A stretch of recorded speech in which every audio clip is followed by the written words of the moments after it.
সিংহ রাশি, সিংহলগ্ন, লিও সাইনের জাতক জাতিকাদের 2026 সালের এপ্রিল মাস আপনাদের ক্ষেত্রে ঠিক কেমন অতিবাহিত হবে সে বিষয়ে প্রতিবেদনে আমরা বিস্তারিত আলোচনা করব। গ্রহগত নক্ষত্রগত গোচরের ছক ধরে মোরাললেস আপনাদের জীবনের প্রতিটি ক্ষেত্র নিয়ে। তবে শুরুতেই আপনাদের জানাবো 15ই এপ্রিল থাকছে 1433 বঙ্গাব্দের প্রথম দিন পয়লা বৈশাখ। আপনাদের সকলকে রাজযোগ চ্যানেলের তরফ থেকে শুভ নববর্ষের অগ্রিম হার্দিক শুভেচ্ছা ও অভিনন্দন রইল।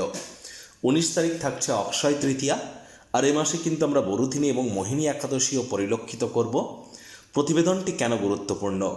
প্রথমত, আপনাদের কিন্তু শনির ঢাইয়া চলছে, আর শনি সূর্যের সংযোগও আমরা পরিলক্ষিত করছি। তবে এ মাসে কিন্তু সূর্যের মেষ সংক্রান্তি আমরা পরিলক্ষিত করব, অর্থাৎ সূর্য তার 12 মাসের ফুল সাইকেল কমপ্লিট করতে চলেছেন এ মাসেই। আর এ মাসে কিন্তু ঠিক আমরা সূর্যকে আপনাদের ভাগ্যস্থানে উচ্চস্থত দেখব। একই সাথে গুরু বৃহস্পতি এবং বুধ দুটি প্ল্যানেটই কিন্তু বর্তমানে মার্গী হয়েছে। অঙ্গারক যোগ, জড়ত্ব যোগ থেকে আপনারা কিন্তু মুক্তি প্রাপ্তি করতে চলেছেন। একই সাথে গুরুত্বপূর্ণ পরিবর্তন, আপনাদের রাশিতে কেতু কিন্তু প্রায় 18 বছর পর নিজের নক্ষত্র মঘা নক্ষত্রে গোচর করতে চলেছে। স্কিপ না করে পুরোটাই শুনুন যদি ভিডিওটির প্রকৃত মর্মার্থ আপনারা উপলব্ধি করতে চান। পরিশেষে যেমন প্রতিকার নিয়ে আলোচনায় থাকি তেমনটি তো আছি। আপনাদের মধ্যে যারা মঘা, পূর্ব ফাল্গুনী এবং উত্তর ফাল্গুনী নক্ষত্রের জাতক জাতিকা, তাদের জন্য আলাদা করে নক্ষত্রগত আলোচনাতেও আমরা থাকতে চলেছি। পরিশেষে যেমন প্রতিকার নিয়ে আলোচনায় থাকে আছি, আলোচনাটি ইন জেনারেল হবে, অর্থাৎ এই পৃথিবীতে যতজন সিংহ রাশির জাতক জাতিকা আছেন প্রত্যেকের জন্যই আলোচনা। আপনি চাইলে আপনার ব্যক্তিগত গণনা এনি টাইম আমাদের দ্বারাই করাতেই পারেন। এর জন্য স্ক্রিনে আমরা নাম্বার দিয়ে থাকি। শনিবার রবিবার অফিসে এসে ফেস টু ফেস সাক্ষাৎ করতেই পারেন, অথবা বাইফোন এনি টাইম কনসালটেন্সি আপনারা নিতেই পারেন। তো চলুন আলোচনায় প্রবেশ করা যাক। সিংহ রাশি, সিংহলগ্ন, লিও সাইনের জাতক জাতিকারা কালপুরুষের রাশিচক্র অনুযায়ী পঞ্চমতম রাশির আন্ডারে আপনারা পড়েন। আপনাদের রাশির মালিককে সূর্য। আর স্ক্রিনে আপনারা যে চার্টটি দেখতে পাচ্ছেন এটি সিংহ রাশির জাতক জাতিকাদের 2026 সালের 1 এপ্রিল আপনাদের গ্রহগত গোচরের ছক ঠিক এমনটিই কিন্তু দেখাবে। দেখুন, এখান থেকে আমি যে 1.5 মিনিট মতো 1 থেকে 1.5 মিনিট যে আলোচনা করব, যাদের জ্যোতিষতাত্ত্বিক জ্ঞান কম তাদের অনেকের ক্ষেত্রেই একটু জটিল বা কঠিন বলে মনে হতে পারে। সহজ সরল ভাষায় যদি আপনারা জানতে চান এই মাসটি কেমন কাটবে, এখান থেকে 1.5-2 মিনিট পর থেকে শুনুন, অর্থাৎ 1.5-2 মিনিট স্কিপ করে যান বা কেটে দিয়ে শুনুন। দেখুন, আপনাদের ক্ষেত্রে আপনাদের রাশির মালিক তো সূর্য, এজন্যই আপনাদের ফার্স্ট হাউসে কিন্তু 5 লেখা, যেখানে কেতু বসে আছে। আর কেতু নিজের নক্ষত্র মঘা নক্ষত্রে গোচর করেছে। চন্দ্র মাসটি শুরু করবে আপনাদের পরিবার, বাণী, অর্থের ভাব থেকে। 2-2.5 দিন অন্তর অন্তর চন্দ্র রাশি পরিবর্তন করবে। মঙ্গল বুধ রাহুর ত্রিগ্রহী যোগ আমরা পরিলক্ষিত করছি আপনাদের পার্টনারশিপের হাউসে। মঙ্গল কিন্তু 2 তারিখে রাশি পরিবর্তন করে যাবে, আর বুধ 11 তারিখে রাশি পরিবর্তন করবে। তারপর রাহু নিজের নক্ষত্র শতবিশা নক্ষত্রে একাকী কিন্তু আপনাদের সপ্তমভাবে গোচর করবে। মঙ্গল 2 তারিখে শনি সূর্যের সাথে সংযুক্ত হচ্ছে, আর বুধ 11 তারিখে হচ্ছে। তাহলে 11 তারিখের পর আমরা চতুর্গ্রহী যোগ কিন্তু আমরা আপনাদের অষ্টমভাবে পরিলক্ষিত করব, যেখানে 12 লেখা আছে। শনি নিজের নক্ষত্র উত্তর ভাদ্রপদে গোচর করছে, সূর্য রেবতী নক্ষত্রে। আর মঙ্গল কিন্তু 6 তারিখ থেকে 24 তারিখ পর্যন্ত শনির নক্ষত্র উত্তর ভাদ্রপদেই গোচর করবে। আর এখানে আমরা যেটা দেখতে পাচ্ছি যে সূর্য কিন্তু আবার 14 তারিখে অশ্বিনী নক্ষত্রে গোচর করে রাশি পরিবর্তন করে মেষ সংক্রান্তি ঘটিয়ে শুক্রের সাথে আপনাদের ভাগ্যস্থানে সংযুক্ত হয়ে শুক্রাদিত্য যোগ তৈরি করবে। আর শুক্র কিন্তু আবার 19 তারিখে কৃতিকা নক্ষত্রে থাকাকালীন তিনি আপনাদের কর্মাধিপতি কর্মস্থানে গোচর করে মালব্য নামক একটি রাজযোগও কিন্তু তৈরি করবেন। গুরু বৃহস্পতি সম্প্রতি নিজের নক্ষত্র পুনর্বসুতে তিনি মার্গী হয়েছেন, তবে তিনি এখনও কিন্তু অতিচারী আছেন। প্রথমেই যে বিষয় সম্পর্কে আপনাদেরকে আমরা অবগত করার প্রচেষ্টা করব। দেখুন, প্রথম যে বিষয়টি কেতু।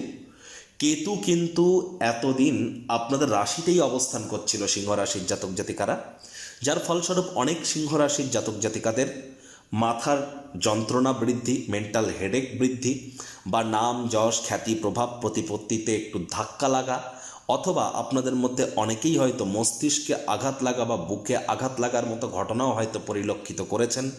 ব্যক্তিগত স্তরে অনেক ক্ষয়ক্ষতিও হয়েছে হয়তো। অনেক ক্ষেত্রেই আপনার থেকে আপনার সঞ্চিত নাম যশ সম্পত্তি সব কিছুরই কিছুটা কিছু হলেও সেখানে আপনারা একটু হলেও ত্যাগের প্রমাণ কিন্তু পেয়েছেন, বা সেখানে কিছু ক্ষয়ক্ষতি হয়তো আপনাদের হয়েছে। সন্তান সন্ততিদের তরফ থেকে হয়তো মনোকষ্ট পেয়েছেন। দাম্পত্য জীবন হয়তো আপনার মর্জি মাফিক হয়তো চলেনি, ভাগ্য হয়তো আপনাকে পূর্ণ সঙ্গ দিয়ে উঠতে পারেনি। তবে কেতু এবার যে মঘা নক্ষত্রে গোচর করেছে, আর কেতু কিন্তু নিজের নক্ষত্র মঘা নক্ষত্রেতেই থাকবে 5ই ডিসেম্বর পর্যন্ত। কেতু মঘা নক্ষত্রে গোচর করলেও নিজের নক্ষত্রে, মঘা নক্ষত্রের সিম্বল কিন্তু একটি সিংহাসন, যা সূর্যকে নির্দেশ করে। তাহলে কেতু সিংহ রাশির ঘরে বসেই মঘা নক্ষত্রে গোচর করছে, আর সূর্যও কিন্তু 14 তারিখের পর কেতুর নক্ষত্র অশ্বিনী নক্ষত্রে ভাগ্যস্থানে গোচর করবে। কি ইঙ্গিত পাচ্ছি? স্পষ্ট আকারে আমরা ইঙ্গিত পাচ্ছি আপনার হারানো নাম মান সম্মান প্রভাব প্রতিপত্তি আবার কিন্তু আপনারা ব্যাক পেতে পারেন। নাম যশ খ্যাতি প্রভাব প্রতিপত্তি আপনাদের বাড়তে চলেছে। শরীর স্বাস্থ্যের উন্নতি হওয়ার যোগ। মস্তিষ্কে যদি কোনো আঘাত, ব্রেন স্ট্রোক বা কোনো ধরনের সমস্যা থেকে থাকে, সেখান থেকে আপনারা এবার রিলিফ পাওয়ার পথের দিকেই কিন্তু এগিয়ে যাবেন। যে সমস্ত সন্তান সন্ততিদের তরফ থেকে আপনারা মনোকষ্ট পাচ্ছিলেন, তাদের তরফ থেকেই কিন্তু এবার সুপ্রাপ্তির যোগ আপনার জন্য অপেক্ষা করবে, এমনকি ভাগ্য আপনাদেরকে পূর্ণ সঙ্গ প্রদান করতে চলেছে। তবে এর জন্য কিন্তু আপনার জন্মছক বা ন্যাটাল চার্টে কেতুর মজবুতি থাকা কিন্তু অত্যাবশ্যক। তাহলে জন্মছকও গুরুত্বপূর্ণ।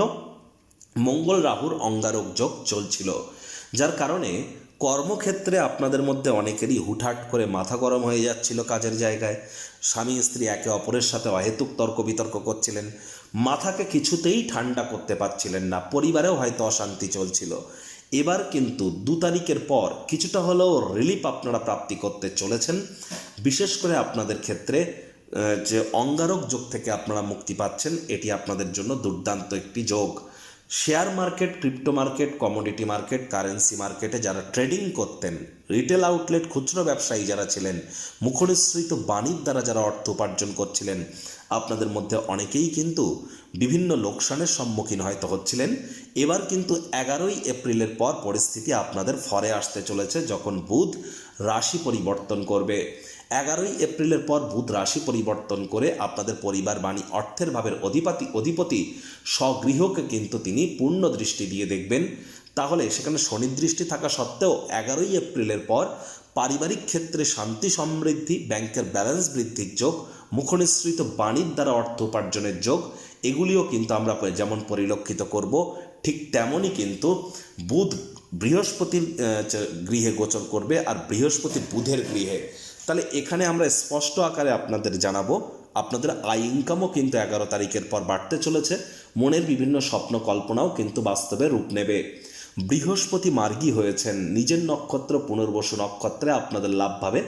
আর বৃহস্পতির পূর্ণ দৃষ্টি আপনাদের ত্রিকোণভাবে থাকবে, ত্রিকোণপতির নিজের ঘরকে দেখবে। তাহলে শিক্ষার্থী বিদ্যার্থীদের জন্য সময়ের সুযোগ তুলনামূলক আগের তুলনায় একটু হলেও বেটার হতে চলেছে। যারা লাভ ম্যারেজ এর স্বপ্ন দেখছিলেন, তাদের কিন্তু অবশ্যই প্রেম, পারিবারিক, সামাজিক স্বীকৃতি পেতে পারে। আর এ সময় কিন্তু অবশ্যই যারা প্রেমে পড়েননি, তাদের জীবনেও প্রেমের আগমন ঘটতে পারে। পেটের সমস্যা, বদহজমের প্রবলেম যদি থেকে থাকে, সেখান থেকে আপনারা রিলিফ প্রাপ্তি করতে চলেছেন। যে সমস্ত দম্পতি প্রথম সন্তান সন্ততি বা কোনো প্রকার সন্তান সন্ততি গর্ভধারণ করার প্ল্যানিং করছিলেন, তাদের জন্যও কিন্তু সময় সুযোগ বেটার পরিগণিত হতে চলেছে। একই সাথে 19 তারিখে আরও একটি গুরুত্বপূর্ণ পরিবর্তন, যদিও শুক্র তখন কৃতিকা নক্ষত্রে থাকবে, কিন্তু কর্মাধিপতি কর্মক্ষেত্রে স্বগৃহে গোচর করে মালব্য নামক রাজ্য তৈরি করায় 19শে এপ্রিলের পর থেকে আপনাদের ক্ষেত্রে নাম যশ খ্যাতি এগুলি কর্মক্ষেত্রে বৃদ্ধি পাবে। যোগ্য কর্মচারী হয়ে থাকলে প্রমোশন, পদোন্নতি, স্যালারি ইনক্রিমেন্টও কিন্তু আপনারা প্রাপ্তি অবশ্যই করতে পারেন। Even fashion, photography, modelling, news, media, entertainment, jewellery, garments, মহিলাদের সম্পর্কিত বস্তু, বস্ত্র সামগ্রী, অভিনেতা অভিনেত্রী যারা আছেন, বা যারা ছবি আঁকা, নাচ গান, নাটক, কবিতা আবৃত্তির জগতে আছেন, বা যারা catering, beauty parlour, restaurant, hotel, flower, perfume, interior decoration, designing, অর্থাৎ এই ধরনের সেক্টরে যারা আছেন, তাদের জন্য 19 তারিখের পর কিন্তু সময়টি দুর্দান্ত পরিগণিত হতে চলেছে। সময় সুযোগের সদ্ব্যবহার আপনারা করুন, অবশ্যই লাভান্বিত হবেন। এর জন্য জন্মছকে শুক্রের পরিস্থিতিও কিন্তু অত্যন্ত গুরুত্বপূর্ণ। সরকারি চাকরিজীবী, নেতা, মন্ত্রী, বিরোধী পক্ষ অর্থাৎ শাসক দল বা রাজনীতিবিদ যারা ছিলেন, বা যারা সরকারি চাকরিজীবী আছেন, তাদের প্রত্যেকের ক্ষেত্রেই আমরা একটা ডামাডোলের পরিস্থিতি কিন্তু বেশ কয়েকদিন ধরে পরিলক্ষিত করছি। আপনাদের ক্ষেত্রে 19 তারিখের পর কিন্তু ভাগ্য পূর্ণ সমর্থন প্রদান করতে চলেছে। 19 তারিখের পর যে কর্ম করতে যা সময় লাগে তা অর্ধেক সময়ের মধ্যেই সমাপ্ত করতে আপনারা সক্ষম হবেন। 19 তারিখের পর পিতা বা পিতৃতুল্য ব্যক্তিবর্গের দ্বারা উপকৃত হতে পারেন, তীর্থযাত্রা তীর্থ ভ্রমণের সুযোগ প্রাপ্তি করতে পারেন। ভাগ্য আপনাদেরকে পূর্ণ সঙ্গ প্রদান করতে চলেছে 19 তারিখের পর যে সমস্ত জাতক জাতিকারা হায়ার স্টাডিজের জন্য চেষ্টা করছিলেন তারা তাদের পছন্দসই ইউনিভার্সিটি বা কলেজে ভর্তির সুযোগও কিন্তু আপনারা প্রাপ্তি করতে চলেছেন। 19 তারিখের আগে পর্যন্ত 6 তারিখ থেকে 16 তারিখ শুক্র যখন ভরণী নক্ষত্রে থাকবে, আপনাদের কিন্তু হঠাৎ করে অর্থপ্রাপ্তির যোগ পরিলক্ষিত হচ্ছে। ছোটোখাটো যাত্রা ভ্রমণ থেকে উপকৃত হতে পারেন। Online income, digital marketing, work from হোমের কাজ যারা করেন, সোশ্যাল মিডিয়াতে যারা কেরিয়ার গড়তে চলেছেন, ব্লগিং, পডকাস্টিংয়ের কাজ যারা করেন, আপনাদের অনেকেরই কিন্তু ফেমাস হওয়ার যোগ পরিলক্ষিত করছি। অনেক নতুন ইনফ্লুয়েন্সারের জন্ম আমরা কিন্তু দেখব এ সময়। আর এ সময় কিন্তু অবশ্যই আপনাদের সাহস পরাক্রম অবশ্যই বাড়তে চলেছে। 6 তারিখ থেকে 16 তারিখ আপনাদের ক্ষেত্রে সময় সুযোগ কিন্তু দুর্দান্ত পরিগণিত হতে চলেছে। একই সাথে আপনাদেরকে বলবো যে দেখুন, পুরো মাসটি জুড়েই আপনাদের সাবধানে গাড়ি ঘোড়া কিন্তু চালাতে হবে। শ্বশুর শাশুড়ির সাথে অহেতুক তর্ক বিতর্কে যাবেন না। মঙ্গল শনির সংযোগ আমরা পরিলক্ষিত করছি। এ সময় কিন্তু বিশেষ করে আপনাদের ক্ষেত্রে লং ডিস্টেন্স বা দূরবর্তী যাত্রা ভ্রমণকে অ্যাভয়েড করা উচিত। স্বামী স্ত্রী শব্দ চয়নের দিকে আপনারা অতিরিক্ত নজর প্রদান করবার চেষ্টা করুন। মঘা নক্ষত্রের জাতক জাতিকাদের ক্ষেত্রে মাসটি দুর্দান্ত। জীবনের সকল ক্ষেত্রেই আপনারা কিন্তু নিজেদেরকে সমৃদ্ধ অনুভব করবেন। পূর্ব ফাল্গুনী নক্ষত্রের জাতক জাতিকাদের মাসের ফার্স্ট হাফে সাহস পরাক্রম বৃদ্ধি, হঠাৎ করে অর্থপ্রাপ্তির যোগ, ফেমাস বিখ্যাত হওয়ার যোগ, এগুলি ইন্টারনেট ওয়ার্ল্ডে উন্নতির যোগ পরিলক্ষিত করছি। আর 19 তারিখের পর কিন্তু আপনাদের কর্মক্ষেত্রে নামযশ খ্যাতিও আপনাদের বাড়তে চলেছে। তবে মায়ের শরীর স্বাস্থ্যের দিকে মাসের সেকেন্ড হাফে আপনাদেরকে কিন্তু অতিরিক্ত নজর প্রদান করে চলতে হবে। উত্তর ফাল্গুনী নক্ষত্রের জাতক জাতিকাদের ক্ষেত্রে বলবো যে দেখুন, আপনাদের ক্ষেত্রে কনসিস্টেন্সি মেনটেন করে চলা উচিত। মাসের ফার্স্ট হাফে সেকেন্ড হাফটি আপনাদের ক্ষেত্রে তুলনামূলক বেটার পরিগণিত হবে। আদারওয়াইজ আপনাদের ক্ষেত্রে আমরা বলবো সাবধানে গাড়ি ঘোড়া চালান। শরীরে চোট আঘাত কিন্তু লাগতেই পারে। আর যতটা সম্ভব মস্তিষ্ককে ঠান্ডা রাখতে পারেন, মেজাজ যাতে গরম না হয় এ বিষয়ে আপনাদের সচেতন থাকা উচিত। প্রতিকার স্বরূপ আলোচনা করতে গিয়ে আপনাদের বলবো, স্ক্রিনে আপনারা দেখতে পাচ্ছেন সূর্যদেবের প্রণাম মন্ত্র ওম জবা কুসুম শঙ্কাশং কাশ্যপেয়ং মহাদুতিম ধন্তারিং সর্বপাপক নং প্রণতহস্মি দিবাকারম। সকাল ঘুম থেকে উঠে সূর্যদেবের এই প্রণাম মন্ত্র 7 বার জপ করে আপনারা দিন শুরু করুন। না পারলে 7 বার বলুন ওম ঘৃণী সূর্যায় নমঃ। এছাড়া সূর্যদেবের যন্ত্র, সূর্যযন্ত্র, অথবা আপনারা সূর্যদেবের 7টি ঘোড়ার তামার কোনো ছবি আপনারা কিন্তু বাড়ির পূর্ব দিকে রবিবার দিন ইনস্টল করতেই পারেন।